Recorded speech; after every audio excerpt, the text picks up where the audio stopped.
Alexander Graham Bell. Alexander Graham Bell was born on March 3, 1847 at Edinburgh, Scotland. He went to the Royal High School of Edinburgh, the University of Edinburgh, and the University of London. When he was a boy, his father taught him about sound and oral speech.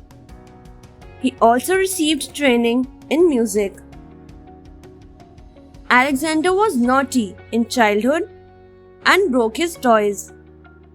He would always pull them to pieces to see how they were made. His father encouraged him to make different collections. Alexander collected stamps, eggs, coins, flowers, and many more things. When Alexander was a young man, he worked to develop a series of sound pictures for the deaf children so that they might learn to speak by sight. One of the instruments on which he worked was the phonautograph. The phonautograph was a large cone. Later, he made it out of a dead man's ear. From his study of Helmholtz, Alexander understood how to use tuning forks vibrated by an electric current to send many telegraph messages over one wire at one time. He called his invention the harmonic telegraph. Alexander went to Boston.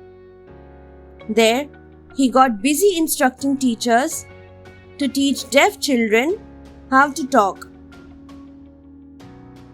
After some years, Alexander went to Salem, Massachusetts, to live with the grandmother of his little pupil, George Sanders. In the attic of his new home, he fixed up a workroom.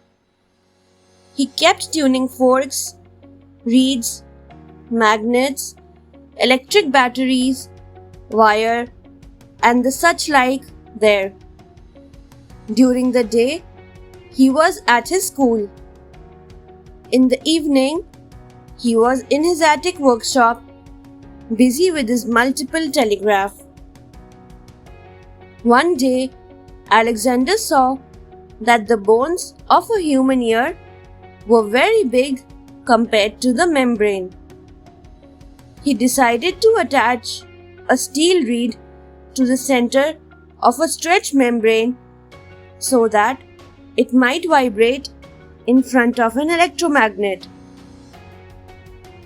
He decided to put another at the end of a telegraph wire.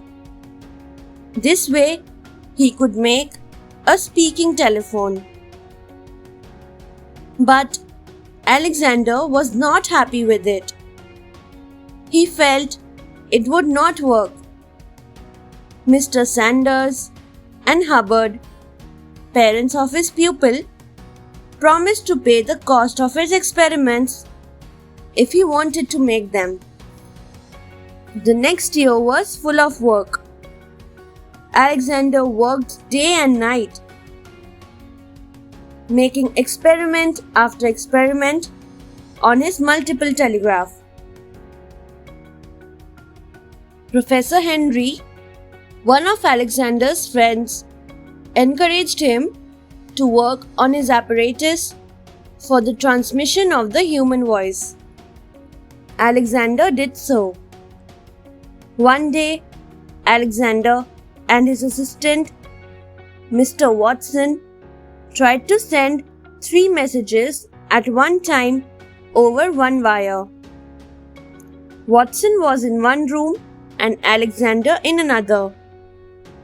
Each had 3 instruments composed of an electromagnet and a vibrating steel. 2 instruments were unsuccessful. Finally, the 3rd instrument was ready for trial. The same instrument was used as a transmitter and as a receiver. One would speak into the instrument and then place his ear to it to hear what was said in reply. The trial was made in a noisy electrical workshop. Alexander was upstairs with one instrument, and Watson was downstairs with the other. The two instruments were connected in an electric circuit. Alexander spoke and shouted and sang into the instrument upstairs. Mr. Watson ran upstairs, greatly excited. He said, "I hear your voice. I could almost understand what you said." Alexander made the iron box receiver. With the iron box receiver, it was easy to hear what was said at some little distance from the instrument. Finally, Alexander was granted a patent on his telephone in 1876. He was 29 years old. Mr. Hubbard, Alexander's friend, asked him to exhibit his multiple telegraph and telephone before Dom Pedro, Emperor of Brazil, and Sir William Thomson, the greatest electrical scientist at that time in the world. But Alexander refused to go. Then Mr. Hubbard told his daughter to persuade Alexander to go to Philadelphia. Alexander finally went there.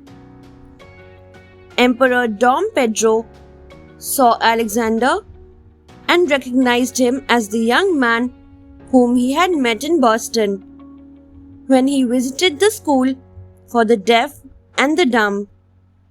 He wanted to see his instruments, and all the other judges followed suit.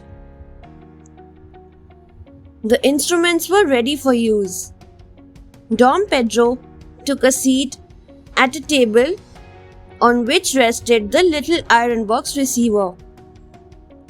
He held his ear near the top of the strange little instrument. Alexander sat down in another room and spoke slowly into the tube of the transmitter.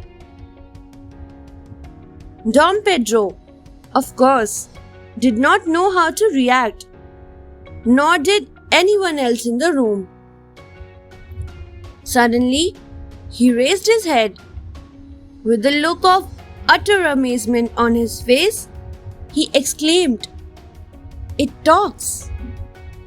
Then came Sir William Thomson, who knew everything about electricity. He listened to the little iron disc talk with a human voice. Alexander had invented the telephone. He became a famous scientist the world over. He died on August 2, 1922. Thanks for watching. Do like, share, subscribe to Sahil Book House.